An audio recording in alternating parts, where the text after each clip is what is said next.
bakka akkuma fedhe godhuu danda'a akkamma addunyaan humnaan hojjetu kan odoon ta'in inni waan fedhe boca fedhetti jijjiiruu danda'a. Saniifuu fadliin baannu sun kana jechuudha. Si dhaga'inummaanu wajji qulqulleessa ergamaa alayhi salaatu wassalaami amma mukaa fi dhagaan hundirra salaammata dhagaya ergamaanis akkasuma jedhe saabotaa kabira taa'u subhaanallahi dhagaan harka ergamaa cirrachi harka ergamaa keessa jee dhageenya jaajari saabotaatu kana rabbiin dhageetii waan kanaan dhagayan itti kenneet jechuma yeroo sangaa nuti kamittiin dhageenye yoo jette immoo walaakin laa tafqahuuna tasbihahum jee jeneraalitti imma tasbiha isaaniin beeytan malee wanni hundinuu rabbi qulqulleessaa jirti. Gaarri kafedhe haa ta'u gaara san beekuun bu'aan amma inni nuu qabu. Tainee ziyaaramoo maal goona dhiiroo amma yoo beeyne. Gaaruma isatti dhiyaatu bakkuma inni dhaqee hunda gaarri wajjuma tasbiha godha jaan. Nabiyyallaahi Daawud namni sagaleen isaa qixa isaa bareeddu inumaa addunyaa irra jiru jaan. Abaa Muusaa Lashaariidhaan ergamaan maal jeen laga xuuxiisaa mizmaara min mazaamiiri aali Daawud jeen. Ati inumaa sagalee Nabiyyallaahi Daawud kennamtee jirta. Saniifuu sagalee bareedaa waan inni qabuuf shimbirroon hundi wajjuma tasbiha gooti jaan. Gaarri hundi wajji tasbiha godha jechuudha. Kana ta'uun ammoo sadarkaadha jechuudha guddina. Ani mal jechuun hojjedhu jenneen himmaasiisi. Saabiqaatiin jechuun qoloo qaama namaa wal geessu tolchi jenneen jechuudha. Ani mal jechuun tolchi. Saabiqaatiin jechuun huccuu qaama namaa wal geessu tolchi. Saabiqaat jechuun duruwaan saabiqaatiin jechuudha. Qoloo lolaafaa ta'uu danda'a. Qoloo lolaa ta qaama namaa wal geessu jechuudha. Ammalaa sibiila yeroo dirree lolaa keessa dhaqan akka sayfiinis nama murre akka wanti nama dirre qoloo san isaatiitiitu jalqaba tolchee jaan. Kanarraa jalqaba tolche jechuun beeynu isa dura jirtii jechuutti akeekammaasiis namoonni gariini. Ani imal jechuun hojjedhu jenneen sibiila sanirraa. Saabiqaatiin jechuun qoloo lolaa hojjedhu. Gizee qabsoo gizee lolaa ummataaf toltu san tolchiya. Saabiqaat jechuun qaama hunda wal geessi jaan. Waqaddir jechuun jajjabeessi jemmaas. Fissardi jechuun dhawaa isii tanaa jabeessi jechuudha. Yookiin waqaddir jechuun iddu galeessa godhi. Fissardi jechuun dhawaa isii tanaa keessatti hoggaa dhooytu iddu jireessa godhi. Yoo hin guddisin niis hin xiqqeessin ammaasis jechuudha. Meemma guddisuu fi xiqqeessu yoo guddatte namatti ulfaati deemuu namatti hin dhiiftu. Yoo isaa bara xiqqaatti himmaasiisi meeshaa lolaa san namarraa dhoorkuu hin dandeessu. Saniifuu qaddiriin maakuuzu mina taqdiiri jechuudha. Iddu galeessa godhuu san waqaddir jechuun sirreessi. Fissardi jechuun dhawuu isiidhaa keessatti sirreessi hoggaanii fi dhooytu. Wal keessa nannaqi jeetis fassarammaas. Waqaddir jechuun sirritti wal keessa naqi akka wani takkallee jidduu naman dirre. Fissardi jechuun dhawina isiidhaa keessatti wal keessa naqi qoloosayya. Waamaluu jechuun hojjedhaa isin. Saalihan jechuun toltu hojjedhaa ammaasiisi. Eega kanatti waa meeqa isinii laaffifne yaa warra Daawud toltu hojjedhaa. Inni bimaa ta'amaluuna basiiran waan isin hojjettaniin harka galataan isinii galcha. Saniifuma rabbiin ni'maa isaarratti himatee garagalee maatiif toltuu biraatis hojjedhaa je'eeni jechuudha. Eegaan akkanatti isinirratti tola oole toltuu baay'isuu qabdan jechuudha. Fiilii khayriidhaa hojii khayriidhaa baay'isuu qabdanii jechuu itti himate rabbiini. Amma duuba fadlii rabbiin Nabiyyallaahi Daawudii kenne isuma tanaa jenna malee gara biraan oofnu. Yoo gara biraa jetteenis fadliin baay'ee jira. Beekumsa cimaa rabbiin kennee fi hayyummaa qaba. Akkatti nama walitti araarsu beekaa waa meeqa qaadummaa hundammaatis rabbiin kennee fi nabiyyummaa kennee fi uummatatti ergeewu jechuudha. Fadliin sadarkaan nabiyyi isa godhuu geessu inumaa hin jirtu. Wali Suleymaan arriiha. Suleymaaniifis ammaasiis ni kennine. Walaqad aateynaa jenne laa duraan. Walaqad aateynaa ni kennine. Daawudiif kennine jen. Wali Suleymaana jechuun Suleymaaniifis ni kennine. Ilmuma isaatiin kun. Arriiha jechuun qilleensa ni kennineefi. Isa rabbiin qilleensuma kana laaffiseefi jechuudha. Guduwwaa jechuun ganameen isiidha. Shahrun jechuun amna ji'aati. Amna baatii takkaati ganama tokko hoggaa deemte. Warawaa galgaleen isiidha ammaasiisi. Shahrun jechuun amna ji'aati janamma.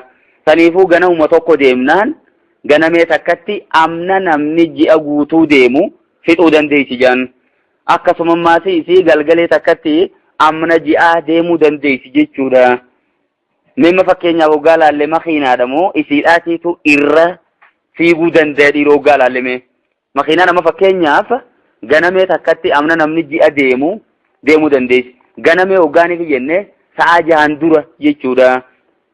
Galgalee hoggaa jenne maasii gara galgalaa jechuudha. Hanquma kanatti amma guyyaa tokko keessatti walumaa galattu amna ji'a lamaa deemti. Xayyaarri moo hanqararanii fiiganatti fakkaata? Xayyaarri hanqararanii fiigaa garuu immoo isiinis odoo xayyaarriin uumaminiin duratti rabbiin kun waan kana waan jabduu muslimaaf kennee jiraachuu himuu jira jechuudha. Saniifuu teknooloojiin durattumaa huni jirti yoo jenne hooree. Kana kunimmaa fadlii rabbiiti jechuudha. Kennaa rabbiiti. Waasalnaa lahu jechuun akkasuma isaaf ni maddisiifne. Waasalnaa lahu jechuun nabiyyallaahi Suleymaaniif ni yaafne. Aynal qixri jechuun ija ayraniidha jechuudha. Ija sibiilaa jechuun amma sibiilli isa inumaa hudachuma keessaa maddaaf ijaan. Qixriin kun maali dhiiroo? Ayrani sibiila baqu jechuudha. Nahasa isa jaamusan. Waasalnaa lahu jechuun nabiyyallaahi Suleymaaniif ni yaafne. Ni maddisiifne aynal qixri burqaa sibiilaa ni maddisiifneefi. Abbaa isaa immoo rabbiin sibiila laaffiseefi isa immoo inumaa lafarraa maddisiiseefi asumarraa baafata jechuudha. Kun hundinuu maali? Godhii rabbiin warra isaaniitii godhe garsiisa. Waminal jinni jechuun akkasuma jinni irraanii jira. Mayyaamalu jechuun namoota hojjetanii jira. Beeyna yadeehi fuulduree isaati ka hojjetan. Bi'izni rabbihi ajaja rabbii isaatiin jechuudha. Jinni hunda rabbiin laaffiseefi inni bakka warreen injiinaringii akkasuma sarraatanyaa ilma namaatti hajamu jechuudha. Jaruma kana hojjisiisa janinuma. Jinni warra badii hojjetan hunda fuudhee hidhee warra immoo ajaja isaa godhan fuudhee hojiirra bobbaase jechuudha. Ya'maluuna lahu jechuudha. Waminal jinni jechuun jinni irraanii jira. Mayyaamalu jechuun nama hojjetu jira. Yoo waminal jinni irraa isaaf ni kennine jenne seenteensisa wal jala oofuu dandeenya. Jinni irraa isaaf ni kennine mayyaamalu namoota hojjetu kennineefi beeyna yadee fuulduree isaatti bi'izni rabbii jechuun ajaja rabbii isaatiin fedhii rabbii isaatiin akkanatti laaffifneefi saniifuu siirii miti jechuudha. Warra maal juu jira mana biyyallaahi Suleymaan jinni hunda akkasitti if jala oofuun sun shimbirroon hundi isa jala deemuun sun wanni meeqa isaa hojjetamuun sun siirii beekaa jetteeti Yahudaa fi Nasaaraa waan akkasii nabiyyallaahi Suleymaan irra kaayuu turte jechuudha. Sanirraa kan ka'e hamartii isaa qubeelaa qubatti kaayatu qaba. Sheexaanni isii san jalaa fuudheeti akkasitti bakka kabajaan duraa qabu sun hundi irraa mulqamtee ji'ee warra kijiba isarra kaayuu jira jechuudha. Miti bi'izni rabbii jemma kuno hayyama rabbii isaatiin waman yazigh jechuun nama dabe minhum jechuun isaanirraa nama dabe anamrinaa jechuun ajaja keenyarraa ajaja nuti isaan ajanye dhuga rabbiitu ajajee waan akkanaa hojjedhaa je'eenii laaffiseef jechuun min amrinaan duuba maali dhiiroo ajanyi rabbiin isaan ajaje sun xaa'atu Suleymaan ajan Suleymaan qaalii godhuudha. Nuziquu jechuun nuti isan hin dhandhamsiifna min azaabi sa'iiri jechuun azaaba qabsiifamaa teessan azaaba ibiddaa ka qabsiifamaa teessan irraayi guyyaa qiyaamaa dhandhamsiifna. Gariin immoo addunyaa tana keessatti jee azaabni qabsiifamaa teessun addunyaa tana gubbaa isaa dhufa guyyaa qiyaamaati jechuudha. Waman yazigh jeelaa inninu nama jallate anamrinaa jechuun ajaja keenyarraa kajallate isaanirraa jechuudha. Nuziquu jechuun isan dhandhamsiifna min azaabi sa'iiri jechuun azaaba ibiddaa ka bilbilaa ta'e isanirraa dhandhamsiifna. Ya'maluuna lahu je isaanuma sanit deebi'emmas ya'maluuna lahu jechuun isaaf hojjetan jarri sun maa yashaa'u jechuun waan nabiyyallaahi Suleymaan fedhu min mahaariiba fooqiilee fi mahaariiba hoggaaniif jenne jam'u mihraabin jedhan. Mihraaba jechuun maal jechuume akka afaan arabaatitti wanni mihraaba jedhamu waan ol ka'e takka jedhan manarraa sadarkaa gartee bareedduu mana keessa jirtu sabataa yookiinis madraka isiirraa ol ka'e saniin mihraaba jenna. Saniifumma fooqiillee irratti yeroo baay'ee dubbifamti jedhan. Masaajida jee warri fassaruus jira. Min mahaariiba jechuun masaajida irraa kan ta'e jee warri fassaruus jira jechuun fooqii irraa kan ta'e watamaatiila akkasumaatis haawiltiilee adda addaa irraa kan ta'e je haawiltii sana duuba shari'aa teenya keessatti haawiltii tolchuun dhoorkaadhamma. Haawiltiin isaan tolchanii sun haawiltii waan lubbuu qabuutii ja'a gariin haawiltii malaayikotaatii fi haawiltii nabiyyootatii fi kana ummat isaa tolchanii maaliif jecha akka ummanni ilaalee isaan kana laallatee ibaadaa godhuuf jecha shari'aa nabiyyi Suleymaan keessatti halaal turte shari'aa teenya keessatti immoo haraam taate jaaniini sun imma dhugaa shari'aan teenyaa fi nabiyyi Suleymaan waladda bakkatti walgaltuus qabdi bakkatti bakka shari'ummaan isaa sunuu haftees jirti jechuudha. Fakkeenya amma istisqaafaa fudhatte yeroo bokkaan dhabame dirree baanii rooba kadhachuusan rooba rabbira barbaaduun san yoo fudhatte nabiyyi Suleymaan hojjechuu turemma. Isiin sun akkasumatti yeroo teenyaas jiraatte garuu immoo wanni kana kanaatuun yeroo isaa keessa halaal turteeti yeroo teenya keessa haraam taate tanammoo tamaasiilaan kun footowwan lubbuu qabuutii miti ja'a gariin haawiltiin isaan tolchan kun siidaan isaan tolchan kun siiduma ergaa biraa dabarsu kanuma waan lubbuun qabneeti malee waan lubbuu qabuutii miti kanuma hundaa'u kafedhees ta'ee kafedhu ta'ee dhugaa nuti shari'aa teenya keessatti haawiltii waan lubbuu qabuu tolchuun siidaa waan lubbuu qabuu tolchuun haraam akka ta'e beekamaadha. Teenya eega beeyne tasaniin hun dhibdu jechuudha. Saniifuu ni shaaramte jechuu dandeenya jechuudha. Wajifaan jechuun akkasummaatiis wajifaan jechuun gabataalee irraa kan ta'e wanni isaan tolchaniif sun gabataa jechuun waan namni itti nyaatumma nama kuma tokkootiitu gabataa isaa san keessatti nyaachuu dandeeyyan maa'idaa akka jennu sanamma fakkeenyaaf biyya teessanitti qorii guddoo uummanni itti nyaatanii maal jettanii qorii jettanii qoriin gaa walirra guddoo qabdi.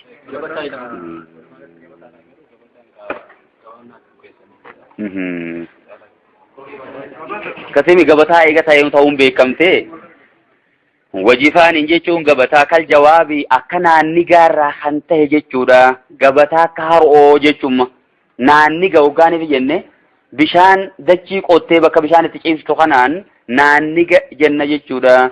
Wajifaan jechuun gabataa kal jawaabii akka naanni gaarraa kan ta'e kana tolchaniifi maaliif dhiiroma isii tanamma nabiyyi Suleymaan waan keessummaan biratti heddummaatuuf waan gartee jeeshiin isaa baay'ee taateef warri inni deemuu waan baay'ee ta'aniif kanamma nyaatatti tolchuudhaaf isiin tun isaan fayyadaa turte. Gabataa takka irratti nama kuma tokkootu doorii godhee nyaachuu danda'a jamma. Kana tolchansiif jechuu jarri jinniidhaa sun waquduuri raasiyaatiin jechuun akkasuma jaalaalee raasiyaatiin dhaabbattuu taate kan sochoone jechuudha. Quduur jechuun okkoteelee gurguddoo jechuudha. Oktee jenna, jaalaa jenna, gaawwaa jennee fassaruu dandeenya maatiif. Okkotee keessaa tarra guddoo sanii maal jettan isin? Jaalaa, gaawwaa, waabaa jenna jechuudha. Gartee afaan heddummina. Raasiyaatiin amma bakka socho'uu hin dandeessu jedhan. Namni meeqa yoo dhiibe sochoosuu hin danda'u jarri immoo humna qaba jechuu garsiisa lalama. Waan akkasiisan tolchaniif jaalaalee gurguddaa bishaan itti naqatan akkama silaa roottoo jennu kana jechuudha. Kanatti bakka dhufanii jarri akkasiisaa tolchanii imaluu jechuun hojjedha. Yaa ala Daawud jechuun yaa warra Daawud shukran.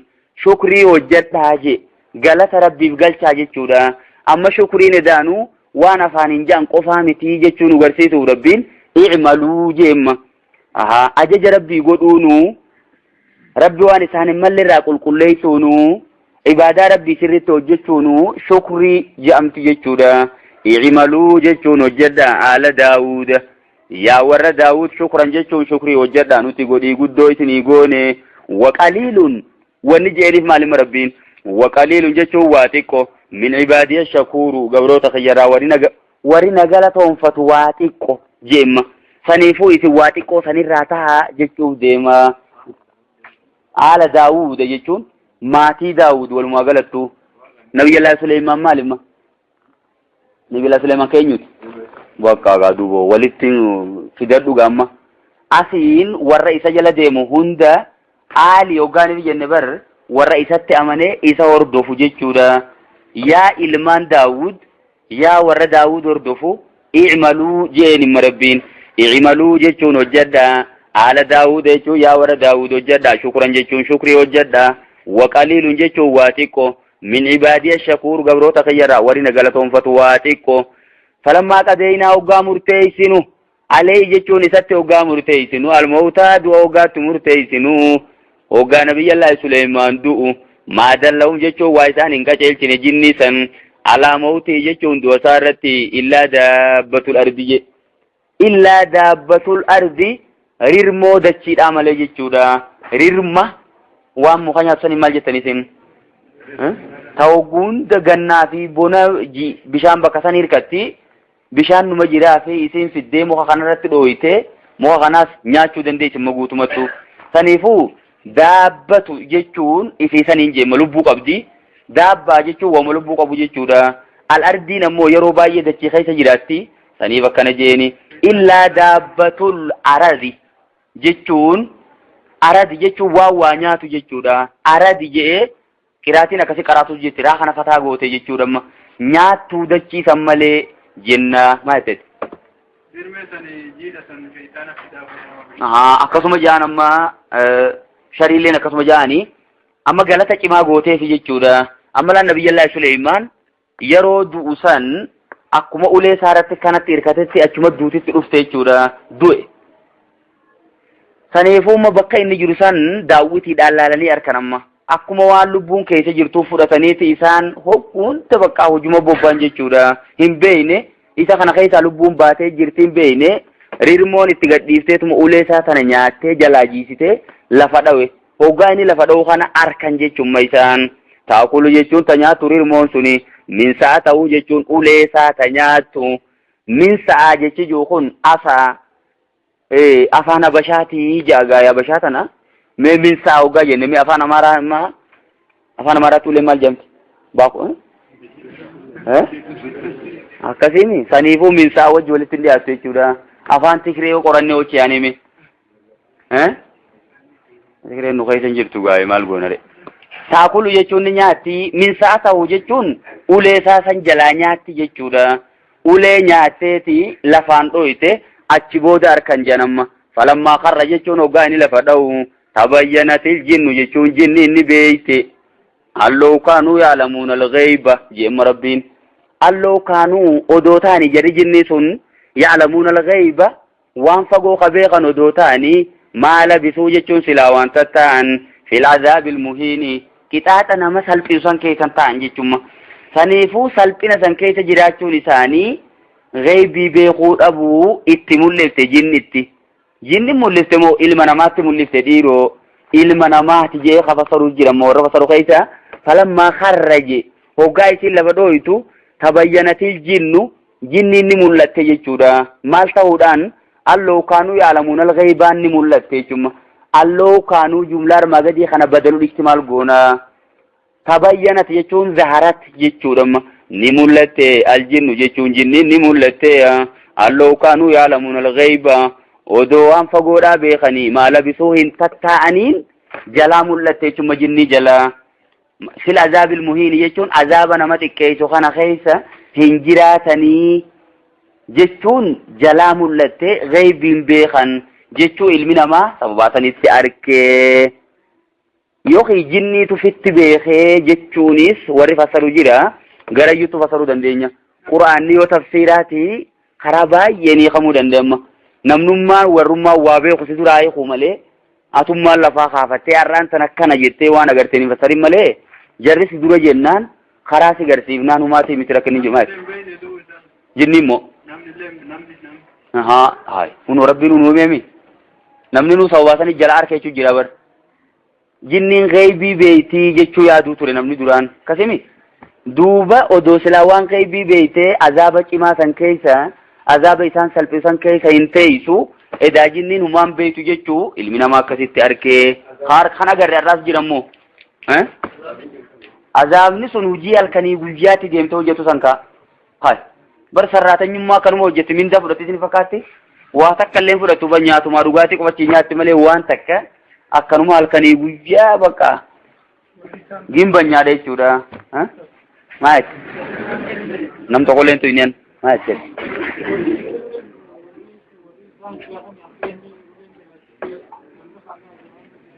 hikmaa jireechummaa suma keessaa'u rabbii wanni isa kana namni ajaawa ambiyoonni waan akkasiin qabu ambiyoota barammaa biyyeen nyaattu ambiyoota qaamni isaanii jijjiiramu waan akka sanii rakkatanii tatanaa immoo hikmaa rabbii waan san hojjeteef qaba jechuudha jinniin akka uumaan beeyne garsiisuudhaaf jecha saniifuu yeroo dheeraa san jechuun waggaa tokko guutuu namoonni gariin hanqa isiin teesse Allahu aalam rabbummaan haa beeku hanqa inni du'ee akkasitti taa'e rabbummaan haa beeku akkasitti rirmoon dhayxee jalaa nyaattee sababaa sanitti ilmaa'u isiin garsiifnaan jinniin galata rirmoo sanii galchuuf jecha hanqa guyyaa qiyaamaatti bakka ati jirtu bishaaniin si jala deemna bakka feete dhagaa feete irratti yooniif waa jaarachuu feete bishaan nuus sii fida bakka feetetti hojjedhu jetteeni walii galtee uummatanii jiranii har'allee kunoo saniin hojjetuu jirti tuni gaammoo waan nuti hin beeyne muqayyabaata keessee nuti maal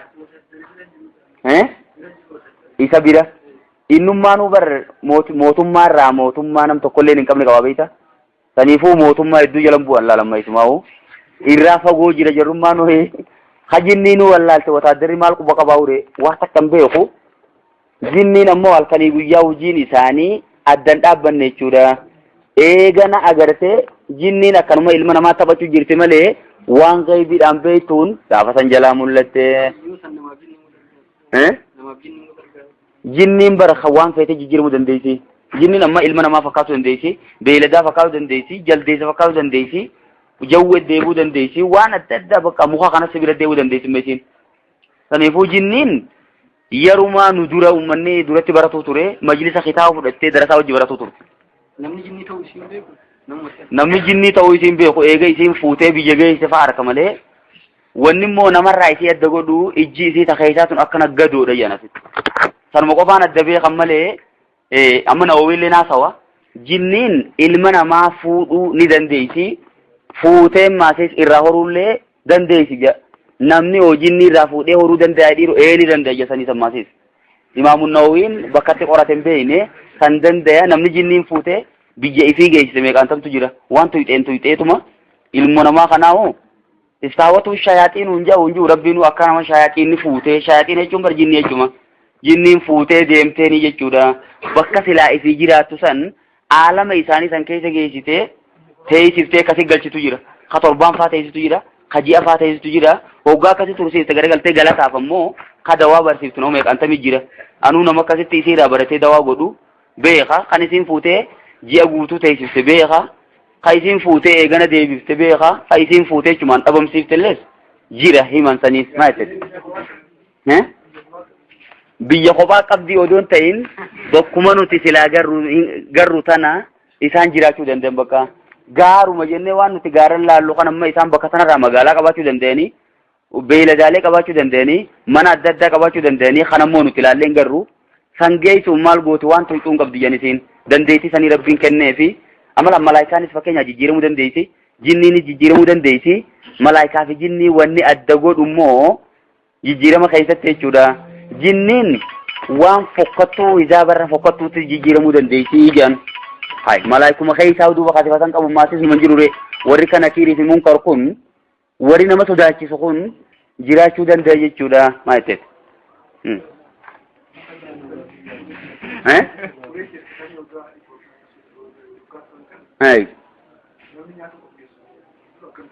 akkamitti ittiin dhufinii san dhaammachuu danda'a gaanatti hin dhufinaa jedhee dhaamuu danda'a tatanaa Allahu aalam rabbiin ammoo wanni asin nu himuu deemu hikmaa wanni kun himamteef jinniin gaybiin beeytu rabbiin godhii adda addaa nabiyyi Suleymaaniif kunoo godhee makluuqa isaarraa rabbiin nama fedheef waan fedhe godhuu danda'a jechuun nu barsiisuu fide jechuudha.